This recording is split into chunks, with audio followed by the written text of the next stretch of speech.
Faites-vous partie de l'alliance de droite que voudrait impulser Fred-Michel Thirault, le secrétaire départemental UMP, avec les gens du MoDem et du parti régionaliste martiniquais? L'alliance que j'appelle de mes voeux est l'alliance avec tous les Martiniquais.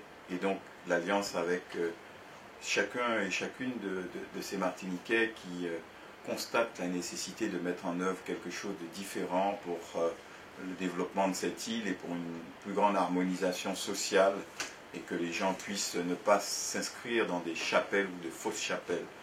Et donc je vois d'un bon œil toutes les initiatives qui consistent à rassembler. Pour ma part, je me situe au-dessus de cette mêlée. J'espère que ces rassemblements seront productifs et le moment venu, j'espère bien, si on considère que je suis celui qui est à même de porter les couleurs de cette alternative politique que j'appelle de mes voeux, j'espère bien y répondre favorablement. C'est en tout cas ce que j'ai à l'esprit aujourd'hui. On a l'impression que la droite martiniquaise prépare les élections pour exister et non pour gagner. Ça, je ne peux pas répondre à cette question-là. Il faut poser ça à ceux que vous interpellez.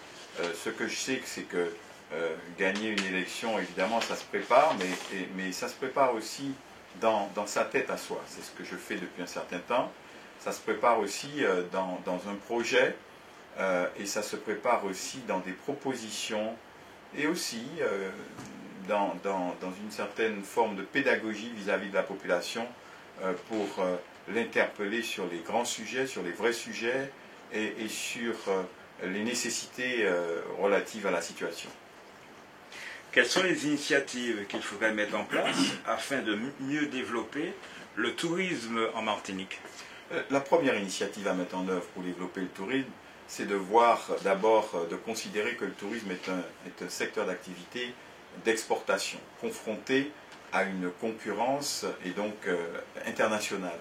Et d'ailleurs, tous les secteurs qui sont confrontés à une concurrence internationale, qu'il s'agisse de l'agriculture, qui bénéficie des dispositifs que l'on sait, jusqu'à des subventions de l'ordre de plus de 60%, comme pour la banane, ou bien l'industrie, qui bénéficie de dispositifs de défiscalisation, d'aides et d'exonérations divers, mais surtout qui bénéficie de la protection de l'octroi de mer, qui permet en quelque sorte de compenser les handicaps liés à cette économie insulaire, à cette absence ou cette insuffisance de compétitivité, alors que le secteur du tourisme, qui est un secteur confronté à la concurrence, eh bien, n'est pas du tout bénéficiaire des dispositifs dans la même proportion et dans la même mesure.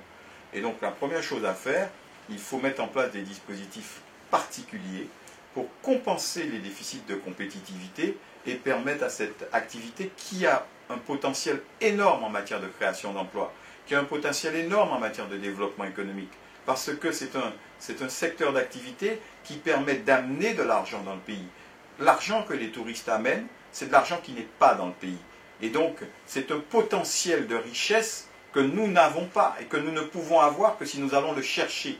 Mais pour aller le chercher, il faut que les mécanismes marchent. Aujourd'hui, par exemple, la grande hôtellerie est en crise parce que il est quasiment impossible d'équilibrer les comptes d'un grand hôtel quand on sait que les charges sont de 10 à 15 fois supérieures aux charges de nos voisins et que ce sont nos voisins qui fixent les prix qu'onfèrent les Martiniquais qui vont dans les îles voisines tout simplement parce qu'ils ont des niveaux d'accès malgré le voyage en termes de prix qui leur permettent d'accéder à ces marchés. Alors, considérez ce qu'il en est pour ceux qui viennent de l'extérieur. Quel bilan faites-vous du développement économique et de l'emploi impulsé par Serge Letchimy? Je serais tenté de dire que je ne vois pas trop ce qui a été impulsé. Je pense que ce qui a été impulsé l'a été dans une mesure insuffisante. La Martinique est en queue de peloton en ce qui concerne le développement économique, la dynamique de développement économique, la croissance du produit intérieur brut. Enfin, il y a beaucoup d'indicateurs qui nous situent maintenant en queue de peloton des départements d'outre-mer, alors qu'il y a 3 décennies de cela, il y a 30-40 ans, nous étions le département le plus dynamique, le département le plus riche de l'outre-mer. Eh bien, nous sommes déclassés aujourd'hui. Alors, c'est que quelque chose a dû se passer, c'est que des erreurs ont dû être commises. Je pense qu'il y a une absence d'objectifs ou des objectifs pas assez clairement définis. Je pense qu'il y a une manière de faire aussi qui n'est pas bonne. On n'impulse pas assez en termes de confiance. On n'a pas le courage de dire quelquefois quand les choses ne vont pas. On n'a pas le courage d'arbitrer. Et on n'a pas le courage non plus de s'opposer à la technocratie, à la technostructure, par exemple, la technocratie et la technostructure européenne. Je pense qu'il y a donc à la fois pas de politique ou pas d'objectif politique clair, pas de méthode politique et pas de courage en politique. Et c'est ce qui fait la différence, par exemple, avec un département comme la Guadeloupe, qui aujourd'hui, dans beaucoup de secteurs, et les chefs d'entreprise vous le diront, il y a récemment une grande entreprise, pour ne pas la citer, Bouygues, qui envisageait d'investir dans un des deux départements, et le critère de choix a été la volonté et le dynamisme de la Guadeloupe opposé à la Martinique. Donc, ce n'est pas un constat que je fais avec satisfaction, avec joie, parce que je le regrette, mais le constat est fait. Quelles sont les mesures courageuses que Victorin Lurel devrait proposer pour les Antilles? Victorin Lurel devrait dire ouvertement et avec force que la France ne peut pas se considérer comme un grand pays si la France oublie son outre-mer.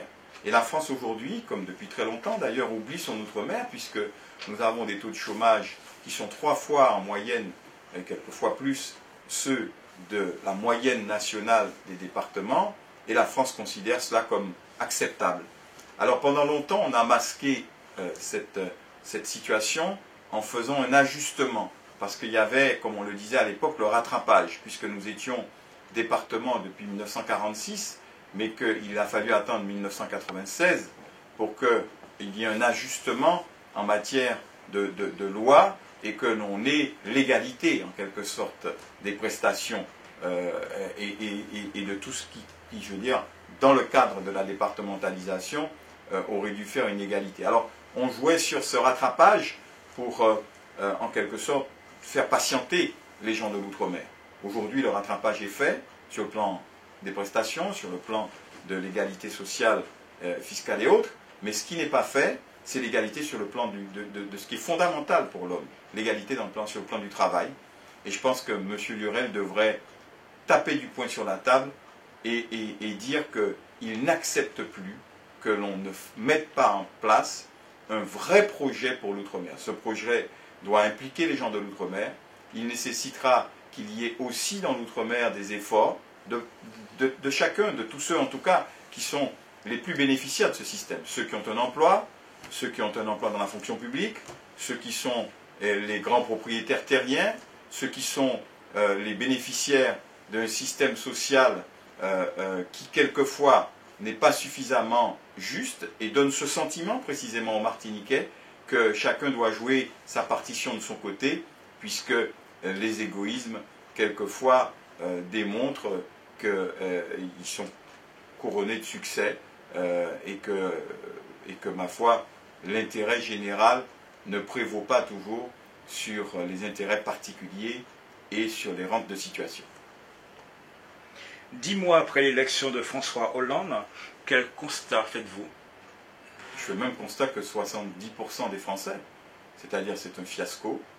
Le président de la République actuel n'était pas prêt. Il a été élu à un moment difficile, il faut bien le dire, à sa décharge, mais il n'était pas prêt. Ce n'est pas lui qui était programmé d'ailleurs par le Parti Socialiste pour être président de la République.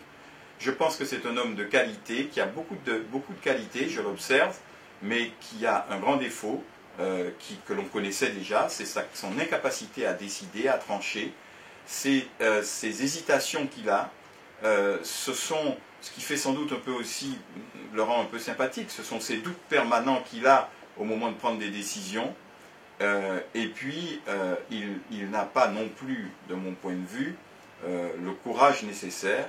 En politique, il faut du courage. Il a autour de lui quelques hommes de qualité, tous sont certainement des gens de bonne volonté, la qualité est inégale, et notamment son Premier ministre manque de charisme, manque de vision, et aussi de clarté dans ses choix et dans ses options politiques.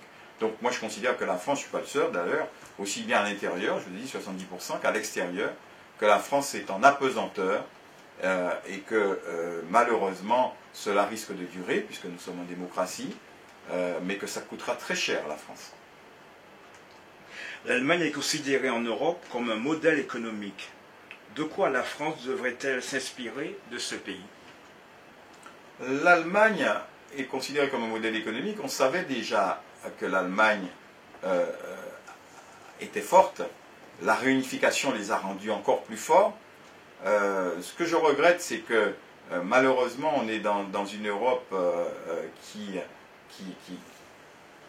où il y a une volonté de construire, mais qui n'est pas facile à construire parce qu'il y a de grandes disparités, effectivement, entre l'Europe du Nord, et notamment l'Allemagne, qui est puissante, qui est riche, qui est structurée, qui est un vieux pays industriel, et puis le Sud, qui n'a pas toutes les infrastructures, et même administratives, et même fiscales, etc., de l'Allemagne.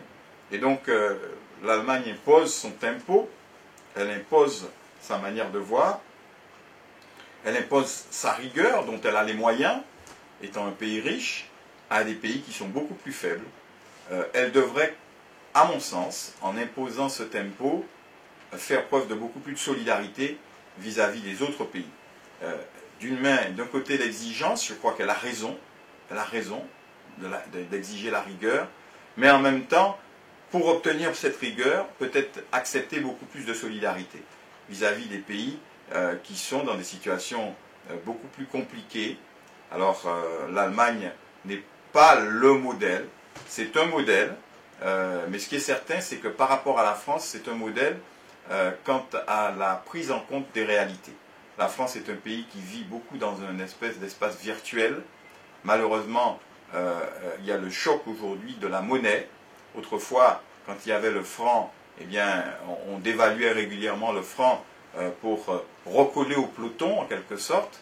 Aujourd'hui, nous nous sommes enfermés, d'une certaine manière, dans la monnaie unique, dans l'euro. Eh bien, il faut bien en accepter les règles. Et les règles supposent à ce moment-là, non pas que l'on joue de la monnaie, mais que l'on adapte le système économique et social. Quel est votre modèle de chef d'entreprise? Mon modèle de chef d'entreprise, c'est un chef d'entreprise qui privilégie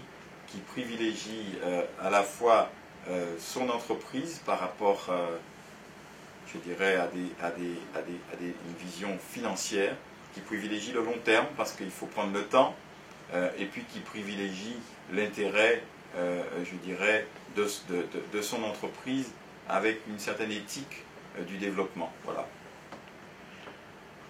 Dans vos différents pôles d'activité, vous et vos frères, vous employez combien de personnes? Pas loin de 1500 personnes.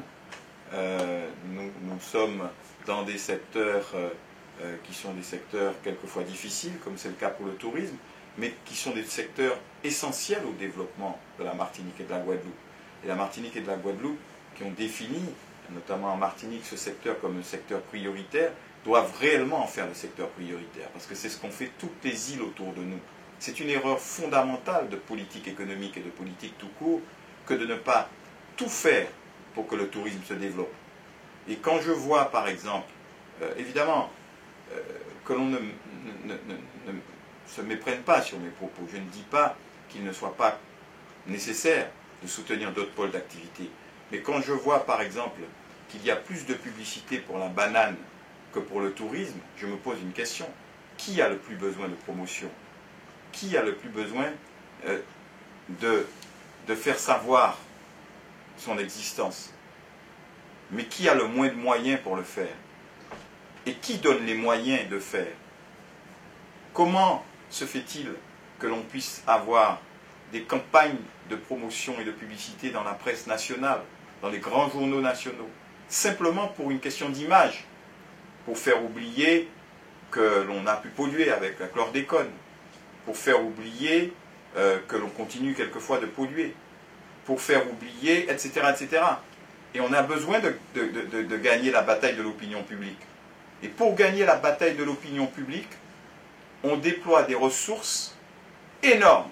Et si la moitié de ces ressources seulement étaient mises à la disposition, par exemple, du tourisme, certainement que nous aurions plus de tourisme, avec des retombées économiques beaucoup plus importantes. C'est pour ça que je dis qu'il n'y a pas de politique sans choix. Bien sûr, il faut soutenir tous les secteurs. Mais si on décide de faire du tourisme la priorité, il faut en faire réellement la priorité. Irez-vous à l'élection municipale à Saint-Joseph? Je suis sollicité à Saint-Joseph et dans une autre commune, en raison du résultat d'ailleurs des dernières élections législatives. Il y a beaucoup de personnes qui me sollicitent, qui viennent me voir. Tout naturellement, ceux qui m'ont toujours soutenu à Saint-Joseph, la question ne se pose pas pour l'instant en ces termes-là, en tout cas dans ma tête. J'ai indiqué que j'étais clairement candidat à l'élection pour l'Assemblée unique et que j'espère que je serai entendu et que je serai suffisamment capable de rassembler tout le monde. En ce qui concerne les élections municipales, cela dépend des uns et des autres, et cela dépend des groupes qui définiront à la fois leur volonté, leur stratégie et leur choix en matière de tête de liste. Quel est votre regard sur la politique de développement de son maire, Athanase Jeanne-Rose, à Saint-Joseph? Mon regard est celui d'un citoyen qui aime cette commune et qui constate qu'il n'y a pas de stratégie, encore une fois, une absence totale d'objectifs. Je le dis sans acrimonie et je veux dire sans esprit de polémique vis-à-vis du maire dont je ne doute pas de la bonne volonté et dont je ne doute pas qu'il ait envie de bien faire. Mais cette commune de Saint-Joseph, qui est une grande commune, près de 17 000 habitants, souffre terriblement. Elle souffre terriblement, elle a accumulé un gros retard au cours des dernières années. C'est la seule commune de cette importance dans toute la France, pas seulement en Martinique, qui n'ait pas de bibliothèque, qui n'ait pas de médiathèque, qui n'ait pas de piscine. Je veux dire, on voit très nettement qu'il n'y a une insuffisance notoire d'équipement dans cette commune. On constate un manque de dynamisme sur le plan économique. On a l'impression que la commune est mise sous tutelle de la CACEM, mais cette tutelle, elle ne s'exprimerait bien que s'il y avait des projets et que la CACEM pouvait les porter, ce qui n'est pas le cas. Alors, qu'est-ce que vous voulez que je vous dise? Au-delà de toute considération, je vous dis encore une fois, de petite politique ou de polémique, je suis triste de constater l'état de cette commune. Je suis triste de constater l'absence de trajectoire. Et malheureusement, c'est un choix démocratique. Et je crois que ce choix démocratique a été fait.